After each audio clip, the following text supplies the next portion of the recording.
દર્શક મિત્રો, સિંધુ ઉદય ન્યૂઝમાં આપ સૌનું સ્વાગત છે। મધ્યપ્રદેશ તરફથી આવતી એક ટાટા કંપનીની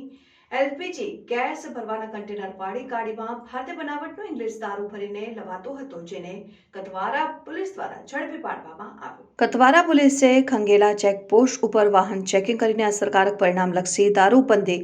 અમલીકરણની કામગીરી કરવા સારું તથા મદદનીશ પોલીસ અધિક્ષક કે સિદ્ધાર્થ દાહોદ વિભાગ દાહોદ તથા સર્કલ પોલીસ ઇન્સ્પેક્ટર જેમ ખાંટ સાહેબ દાહોદનાઓએ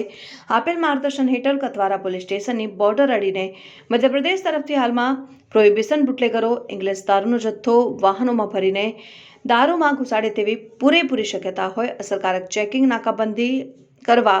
સારું ખંગેલા ચેકપોસ્ટ ઉપર વાહન ચેકિંગમાં હતા તેવામાં કતવારા પોલીસ સ્ટેશને ખાનગી રાહે બાતમી મળેલ કે મધ્યપ્રદેશ તરફથી યુપી 1780-2294 એક ટાટા કંપનીની એલપીએસ 3518 વાળી એલપીજી ગેસ ભરવાના કન્ટેનર વાળી ગાડીમાં ભારતીય બનાવટનો ઇંગ્લિશ દારૂ ભરીને આવે છે તેવી બાતમી હકીકતને આધારે ખંગેલા ચેકપોસ્ટ ઉપર ગાડીની વોચમાં હતા તે દરમિયાન 1:40 સદર બાતમી વાળી ટાટા કંપનીની એલપીએસ 3518 વાળી એલપીજી ગેસ ભરવાના કન્ટેનર વાળી ગાડી આવતા સદર ગાડીને ઊભી રખાવીને જેનો આરટીઓ રજિસ્ટ્રેશન નંબર જોતા યુપી 1780-2294 નો હોય તેમાં જોતા ભારતીય બનાવટનું વિદેશી દારૂની Seagram Royal Stag Barrel Select whisky રોયલની નાની મોટી 750 ml તથા 180 ml તથા સિગ્રામ બ્લેન્ડર પ્રાઇડની 750 ml મળી કુલ પેટીઓ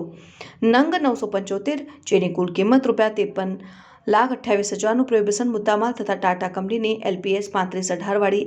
એલપીજી ગેસ ભરવાના કન્ટેનર વાળી ગાડીની કિંમત ₹20 લાખ તથા મોબાઈલ મળીને કુલ કિંમત ₹13,33,000ના મુદ્દામાલ સાથે મળી આવતા કાયદેસરની કાર્યવાહી કરવામાં આવેલ। રિપોર્ટર નાઝિયા પઠાણ, સિંધુ ઉદય ન્યૂઝ।